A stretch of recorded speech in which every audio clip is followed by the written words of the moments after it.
Welcome back to the Senior Hour. I'm Barbara Cochran with my co-host, Dr. Jean Dorio, on your hometown station, AM 1220 KHTS. And our guest now is Kim Wahl, an alternative medicine advocate. How are ya? Hey, Kim. Fine. How are you I doing? am doing phenomenal. And how's this cute little girl at the end down there doing? She is rocking it. She brought everyone gifts today for the immune system, lemons, fresh lemons, organic lemons off of our tree. So we have a box of fresh lemons she brought for her friends here at the radio station. Oh, how Oh, fun. it's wonderful. Right. Thank you, sweetheart. Well, how do lemons help us? I mean, is there a particular thing that Kim you could tell us about that? Lemons are like one of those little secret weapons. If you've got a lemon tree, you got a little fountain of youth in your yard. What I do, and I researched this and got into this last year, is because my lemons are, organic as they can be from what they spray in the sky, but I don't put anything in my yard. I haven't for 30 years. But what I do is I take my lemons, I scrub them down when I bring them in from the house. I rub them with a towel. When you scrub them down, is it with what? Just plain water, right? Well, I have an alkaline water machine, so I use hyper water, which gets any oily residues. Specific. Right, gets any oily residues of the chemicals or anything that might be in the air off. Even stuff from like cars, Then I take the lemon, I rub it down really well. I cut both ends off so I can see the white, so the tip and the end, and then I throw it in the freezer. Whole. Freezer? Yes. Really? Then what you do is you take the lemon and you grate it into water and drink that. Not only are you getting the alkalinity of the lemon juice, you're getting the bioflavonoids from your veins from the white part of the lemon and the essential oils from the skin. So you're getting a trifecta in there to kill, alkaline, and strengthen, and most important thing, our connective tissue. So instead of just taking that lemon and putting a little squirt in your water and throwing the rest away, you take it, you freeze it, and I got one of the little graters, not the teeny tiny like garlicky ones, but that good size, not the big cheese one, but a little grater, and it grates it and when I grate it into my cup, it looks like snowflakes. It looks like snow, and then you put the water in and just drink it that way. Now you can add hot water, make hot lemonade if you like, which I'm a huge advocate of hot lemonade. I love that, but that way you're getting all the whole component of what the lemon can give you, not just the juice, which it's acidic, but when we drink it, it alkalines the body. It helps with digestion, helps get the liver to want to detox, and that's kind of the whole thing in consuming things like that. If your liver is healthy and detoxing these chemicals and viruses and bugs your body's fighting well, you're going to be able to fight things better. Yeah, so I'm going to get off topic just 1 second, only because I'm curious. You grow your lemons, but what about our listeners who don't grow their lemons and they want to go out and make sure they can buy lemons that are not toxic? How do if you were to have to buy your lemons, how would you go about figuring that out? The biggest thing is you look today on produce, there is a tag on your produce. And if your tag is tagged with a number 4, I believe, it means that it's been traditionally grown, which means however you would think to grow something. 8 is the organic one. So if you were to look at that, but today, see, that's the difference, Dr. Dorio. There's even organics in Costco. There's organics everywhere. And the beauty with this is there is no waste. You go in and you buy, even if you went in and bought 5, and a lemon will last you a while, you'd be surprised. Get quite a few cups out of that lemon, Start out slow and mix it up. I do, probably a third of a lemon when I do it now. But, you go buy a lemon, even if it costs you $1, you're going to use that whole lemon. There's going to be no waste. So it makes it, when you're looking at something that's organic, your biggest thing is pesticides. Yes. So with the fact that I'm going to use the skin, you could lightly grade that, but I don't want to lose the essential oils that's in the skin, because if you were to look at it from an essential oil point of view, which a lot of people are into, lemon brings certain properties. I like, again, the white part, the bitter part, a little bit of that because it's a bioflavonoid. That's going to help your veins and your arteries and your connective tissue stay elastic and have that elasticity, and we want to keep that because that's critical as we get older, for sure. And acidity, we're also acidic. I mean, gosh, I have to say I've just given up on television, and I've gone to the Christian Broadcast Network, and I'm just trying to keep it a little simple. I'm just tired of just the negativity, but that negativity emotionally can actually cause our bodies to become acidic. So if you've got a lot of stress going on, you're that person that wants to look at things like magnesium to calm the nervous system and lower the blood pressure and help you sleep and help you relax. Things like hot lemonade, twofold. It helps with alkalinity, but it helps with digestion. It helps with your liver. You know, if you've got a hot, angry liver, you're going to be an irritable person. So that simplicity of something like that can even improve your mood as well. Can I ask you a question? What about grapefruit? Well, you know, I wouldn't have a problem with grapefruit one bit to do the same thing. It would definitely be a bigger chore. That's what I have done. Right. No, in fact, I've frozen them in with water and ice cubes. Perfect. And I take those ice cubes and drop it in water, and because I love grapefruit juice. But And I'd the rather have the fresh grapefruit. Well, of course, and that's a beauty. If you have it, you know, like right now, my tree, that's why we brought lemons. My tree, it's February now, but we call it my December bloom, because every Christmas we get all these beautiful lemons, and now they're all yellow. But yes, you can do the same thing. The only difference between a grapefruit, depending on the grapefruit, because it's interesting, they have bred grapefruits to have less of the white part.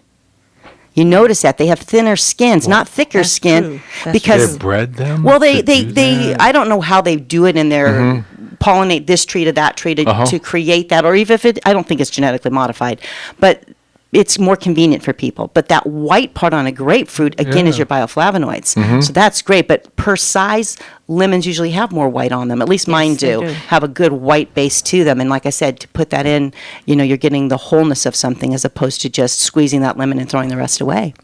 And like I said, and that makes it a lot more economical. You know, if you're looking at something, you take that lemon, you get 4 doses out of it. For, you know, that lemon costs you, even if it costs you $1, you know, that's a quarter. And when lemon's on sale, you go buy a whole bunch of them and load your freezer up.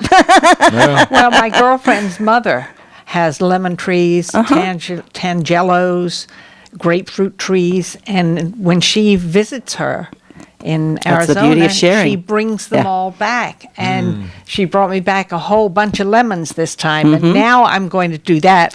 Because they won't go, because lemons, if they're really good off of a tree, my lemons will last for months if I don't rub them down. And if I just pick them and set them down, you know, they got that natural immunity to them, what they do when they're on the tree to protect them from bugs. When you rub them down like I've done and they're shiny and clean, then you're ready to use them. But that's the beauty. There's no waste. And just like anything, if it comes in seasons, I know I can load my freezer up with, you know, whatever tickles your fancy and use it when the season's on. I love grapefruit. And I love to half them and eat it, you know, and eat. Straight. And again, that goes back to the beauty fruit. too, is if you have that in your yard, you know, if you're blessed with a good tree. I mean, my tree, my estimation is my tree was probably planted in 1950 at my house. And she's a beauty, and I have 2 Valencia orange trees next to it. So it cross-pollinates with them, and it's funny because over the years, the lemons are really quite good, but the lemons on the one side of the tree have thinner skins than the lemons on the other side away from the wow. orange tree. So I don't know if it's that cross-pollination, because they overlap their Juxtaposition, canopies, yeah. exactly. That's right. So it's funny, the lemons on that side, you know, again, and you know, that's the beauty of nature and how Pretty things, cool. you know, work. Yeah, but again, it's a wonderful thing to have. And today, it's very easy to get a little dwarf lemon tree. Throw it out on your porch. They're pretty. They smell nice, easy to do. And you know, like I said, you get 15 lemons or 20 lemons or whatever you get off of that. Wash them up, clean them up, throw them in the freezer. And again, like Barb says, I take my lemons as well, and I juice some because I like the lemon juice, and I freeze them into ice cubes. And I throw them in a Ziploc bag, so they're just lemon juice for cooking. So it's easy to throw something in, you know, whatever I'm cooking. But for even a smoothie, I'm going to grate it right there and get all those components. And So, it you can know, help benefit. and our listeners are going, oh, okay, this is great stuff. But, you know, and my belief, though, is that, you know, our longevity as human beings is now affected by our environment in some way or another. And one of the environments is our food environment. And I think fast foods and things like that are killing us. There's no life in those foods. There's no cellular vibrance Right, that but brings you know, anything. with the exposure to pesticides, but also the preservatives they've added, and so many other things that are out there. You know, I'm fearful that our children are being poisoned as well. And that's where something like lemon water or fresh cilantro in your salads, or anything greens that you do that are high in fiber, and those are the things that are going to support those avenues of detoxification, because that's the whole key. In fact, I actually just got a series from the gentleman who does The Truth About Cancer, and he's working on one right now about vaccines, but he just released one on detoxification, and that's what he talks about. That's what's gotten us as humans, is the 80,000 plus chemicals that have been introduced since the industrial age. We can't process all that. And then to turn around and realize our water is not mineral-rich well water anymore, so we're not getting those, because see, those minerals have a negative charge. They go in and grab positively charged stuff. They help the body detoxify. They support the liver. They support, like I said, we used to eat so much closer to our food than we do today. And when you look at something, the biggest thing in food, like if you look at people that talk about raw food and that avocation of doing raw food, the key of that is, besides you don't kill any of the nutrients, is the fact that those live enzymes, when you allow a tomato to ripen on the vine, that ripening happens because enzymes are released that cause that to happen. Now, when I take that tomato and I eat it raw with those enzymes are also going to help me digest it and utilize it as a nutrient. So when we cook things or we preserve things, we change that. So there's where something simple like digestive enzymes, when we get older as seniors, are so important, super critical. You can go get a bottle of digestive enzymes just about anywhere. Bromelain, which is a pineapple one, really easy. A vegetarian digestive enzyme, very simple. Any health food store would have that. And that's an important thing to do because, see, if we're eating fast food, all that's dead. So it's kind of like eating sludge in a way. It goes into the intestinal tract. It feels, too. Truly. And it doesn't have fiber. Sludge. It doesn't have life to it. With a little bit of salt on it, exactly. So when you look at the raw with the live enzymes, or even if not, if you're using digestive enzymes with your food, then you're helping your body break down that product so that it can eliminate better. You'll get better assimilation of the nutrients, and you won't have that, I feel like I ate,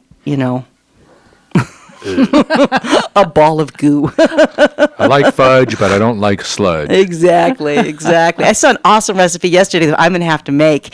It was a Spanish recipe, and it's one of the channels I watch on the cable or on the antenna, and it was made out of pumpkin seeds.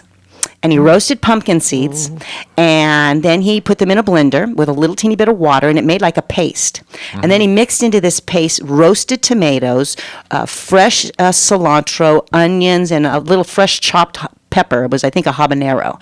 And he mixed it together like a bean dip looking thing. It was amazing. But what it was is the pumpkin seed was a superfood for the Aztecs. And so he was talking about the different ways, if you go there, how they look at proteins. We look at protein.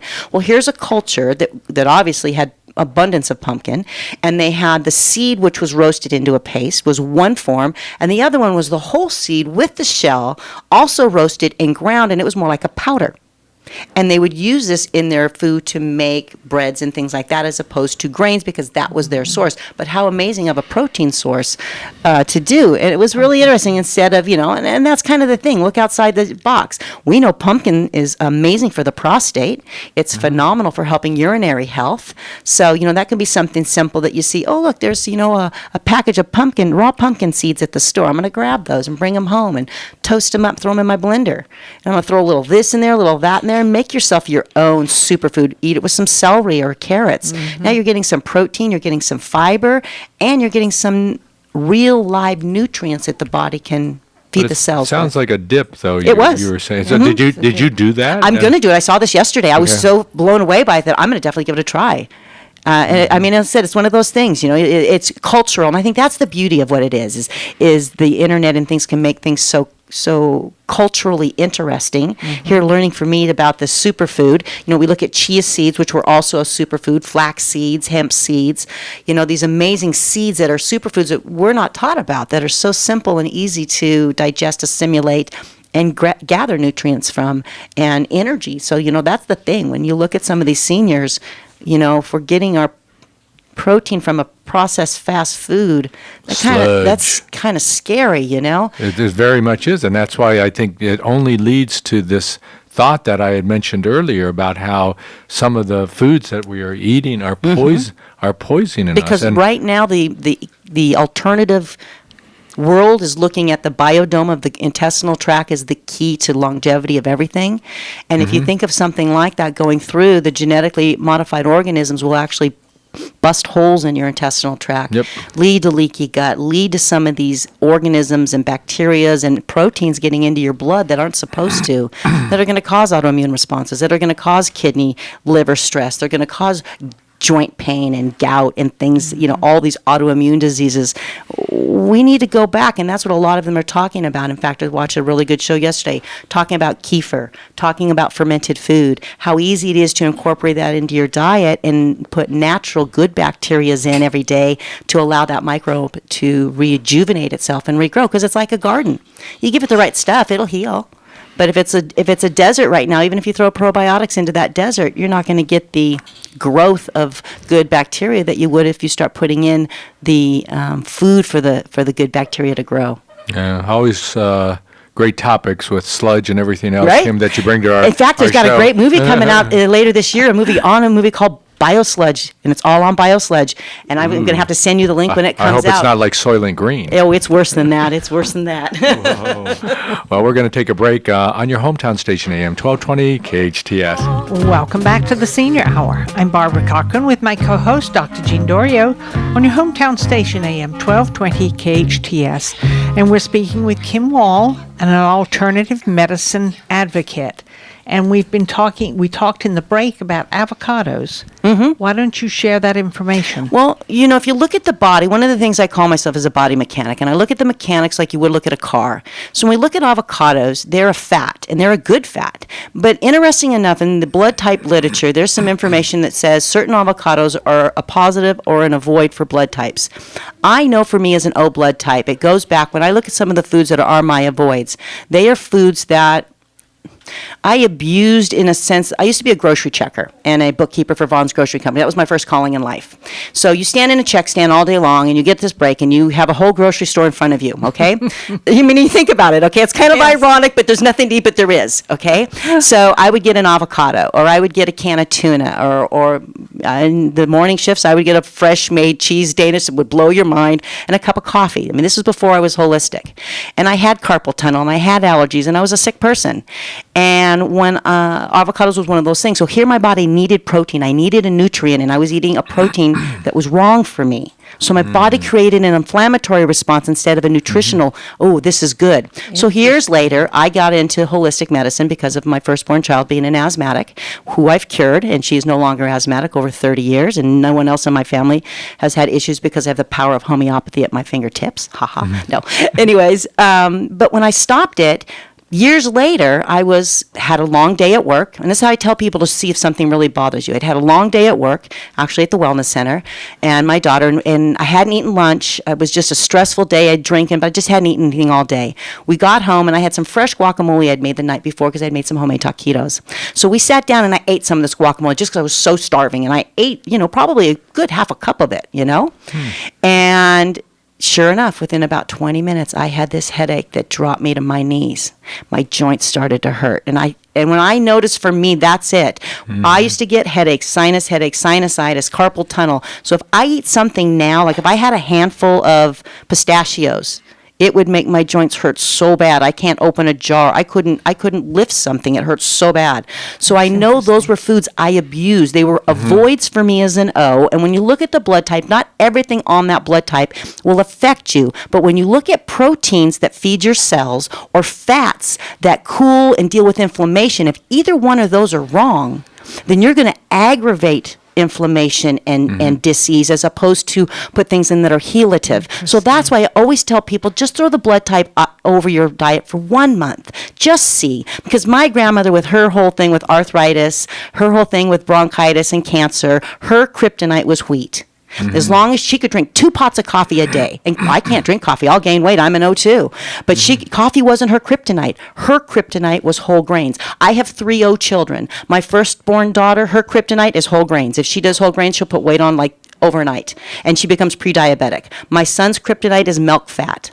So milk products, things like that will destroy him. My third child, who's my healthiest one, hers is protein. She's a no. If she does not do protein and keep her level of protein up for what her body needs to run, she'll get migraines. And I think that kryptonite for some people is the sludge we talked about earlier. You better believe it. And I think Interesting. it's detrimental because, and now for you, the best thing, Kim, for you is if you eat something and you don't know what it is, you're at somebody's house, and all of a sudden things start to happen, you sense it in your body. I and do. You can now then say, I'm avoiding that from here on in. Bet. And And that once you makes a huge take it difference. away, you'll know it. Right now, you don't know what it is because it's so much there. But when you take it away and reintroduce it, and I tell people on an empty stomach all by itself, you'll see. But if I had that response, if I was somewhere, I would go home and take a bunch of digestive enzymes. I have a chewable get it one. through- get I have it a through you. chewable one that's bromelain and papaya that I love. It tastes like mint. And I would also do homeopathic Nux vomica, because that would help my body detoxify that sludge that I Yeah. just put through it. But I'd rather go hungry. But you always bring you always bring culturally palatable things Thanks, to guys. our show, and that's great. Now, if people want to contact you and in terms of getting a little You bit more can. advice. My email is educator@kingbio.com, and my cell is 818-683-4876. Kim Wahl, it's always a pleasure. My having pleasure, you on the guys. show. It's super. We are sponsored by Advanced Audiology and Comfort Keepers in-home care. Listen to us next week on the Senior Hour. Now go and enhance your quality of life.